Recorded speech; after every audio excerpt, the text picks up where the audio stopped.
Welcome to The Explainer. Today, we're heading out on a bit of a journey.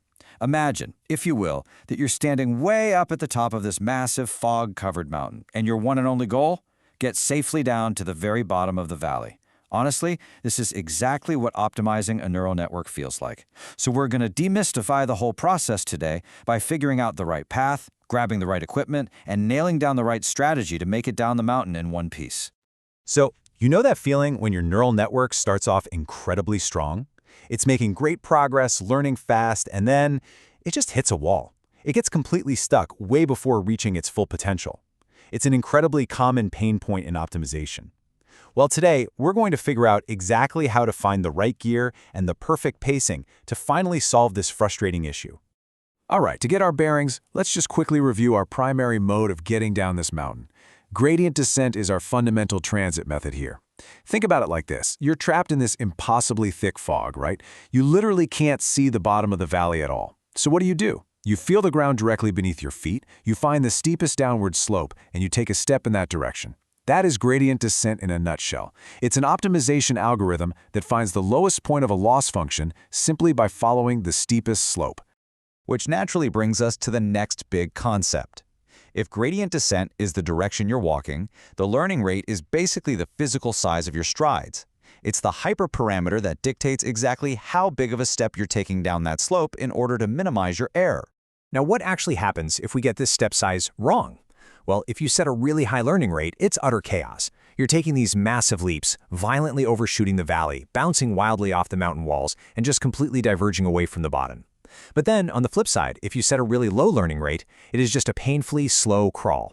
You're taking these tiny, hesitant little steps, wasting massive amounts of computational power, and you run a huge risk of getting trapped on a shallow ledge long before you ever see the true valley floor. Here is the real catch, though. Our lost landscape, our mountain, is not a perfectly smooth, perfectly round bowl. Not even close. Real-world deep neural networks have absolutely incredibly complex optimization surfaces. They're just riddled with fake valleys, flat ledges, and sheer jagged cliffs. Let's break down 3 specific physical obstacles that can completely derail your training progress. First up, local minima. These are suboptimal, shallow little valleys that basically trick your model into thinking, hey, I've reached the absolute bottom. Second, we have saddle points. Imagine a super flat plateau shaped literally like a horse's saddle, where the slope, or the gradient, drops basically to 0. It just leaves your model entirely stranded. And third, vanishing or exploding gradients. This is where your steps either become so microscopic that the learning just grinds to a halt entirely, or they become so massive that the model goes completely wildly unstable. Because of all these physical traps, your basic, everyday vanilla gradient descent, it usually gets horribly stuck. Taking those hesitant, fixed-size steps just doesn't cut it on a complex mountain. We need to upgrade our hiking gear. We need advanced optimizers if we want to safely navigate this terrain. So what's our first big upgrade? Momentum. Mathematically speaking, this means you're adding a fraction of your previous step to your current step. But physically? Imagine pushing a really heavy bowling ball down the hill. As it rolls, it gathers momentum, right? It builds up enough speed to just blast right through those small, deceptive dips and flat saddle points that would have easily trapped a normal, hesitant step. Now, let's check out the ultimate piece of gear, the ADAM optimizer. ADAM actually stands for Adaptive Moment Estimation. Think of ADAM like the absolute ultimate high-tech pair of hiking boots. It acts just like that heavy ball with friction, but it automatically adapts its step size for each and every specific parameter. If a feature is really rare, ADAM takes a bigger step to learn it. If a feature is super common, it takes a smaller, much more careful step. It literally adapts to the exact specific terrain beneath its feet. Now, for those of you actually building and coding your own models, you might want to grab a quick screenshot of this. These are the field-tested default parameters for ADAM used in hugely popular libraries like TensorFlow and Keras. Starting out with a learning rate of 0.001, paired with these exact beta and epsilon values, is pretty universally considered the gold standard best practice to get your model training smoothly right from the get-go. But listen, here's the thing. Even with the absolute best boots in the world, you cannot safely sprint down a mountain at one constant speed all the way from top to bottom. You have to pace yourself.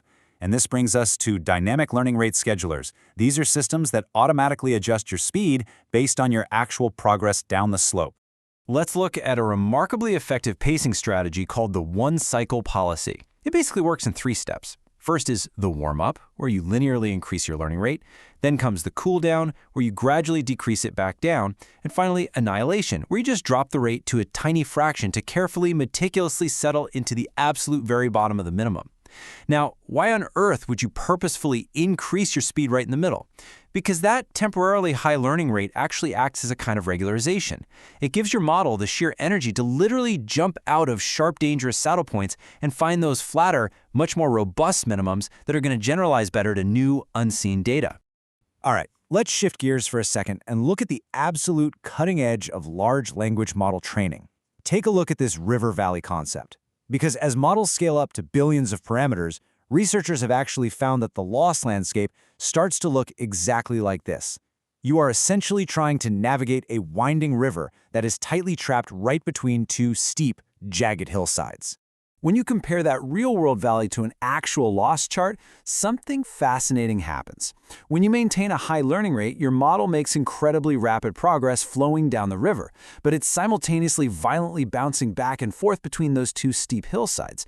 And because of all that chaotic bouncing, your loss chart might actually look surprisingly flat or really noisy for a long time, even though behind the scenes you are secretly making massive progress moving downstream.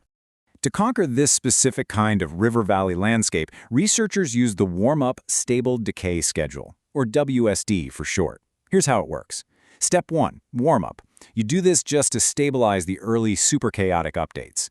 Step 2 is stable, where you hold a constant high learning rate. This is where the model is rapidly exploring down the river while constantly bouncing off those hillsides. And then step 3, decay. You rapidly drop the learning rate essentially to 0. That sudden steep drop stops the bouncing dead in its tracks, dropping the model directly into the smooth bottom of the river. And that causes your loss to drop sharply and beautifully right at the very, very end of your training run. I want to pause here for just a second because the real-world impact of this is truly massive. See, traditional schedules usually require you to know exactly how long you plan to train before you even hit start. WSD totally changes the game. It allows you to train these massive models continuously on that stable plateau without committing to a fixed token budget up front. You can just pause the run, branch off a copy of your model, run a quick decay phase to evaluate how it's doing, and then keep the main training run going. It literally saves incredible amounts of computing budget and precious time. Before we officially wrap up our trail guide today, I want to leave you with one final super practical tip for finding your ideal starting speed. When you're running experiments to test out different learning rates, you'll naturally plot them on a chart. The absolutely crucial thing to remember is this. Look for the steepest downward slope on your chart to set your rate. Do not, whatever you do, pick the learning rate sitting at the absolute minimum point on that curve, because that absolute minimum is teetering right on the razor's edge of exploding and diverging completely. Well, we've covered a lot of terrain today. You understand gradient descent, you know exactly how Atom adapts to the landscape, and you've seen how dynamic schedules like the one-cycle policy and WSAD can safely, reliably guide a model into the absolute deepest valleys of a loss function. You now have the map, and you definitely have the gear. So, what mountain are you going to conquer next?